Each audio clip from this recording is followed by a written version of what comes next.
All right, hey, it's Sergeant Locksmith. Okay, so we've got several videos out doing this Jeep model. It'll be down in the comments because it's I'll just say it's in the comments the years that it covers.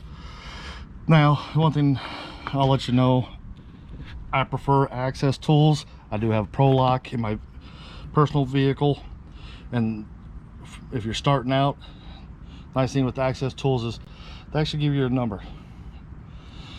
Well, this one here is not actually for this vehicle, but once you get to know the layout of the vehicle, the reason I like this one is you can turn around, come in, put it at a slight angle, and I like to do your non-driver side door because you don't have the wires.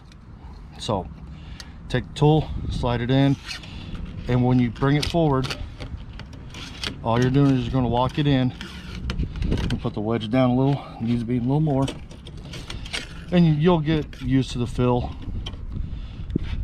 And when you come up, you're going to fill the little tab, and if you miss it, just back off and grab it again, and there you go, and we're in.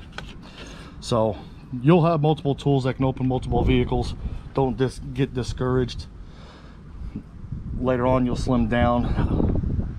My personal opinion, I don't like grabbing the long reach tool unless it's absolutely needed, because the long reach tool, the button grab tool, strap method, makes it look a lot easier for your average person that's just all of a sudden said, hey, I'm going to be a locksmith today, or I'm going to open up vehicles.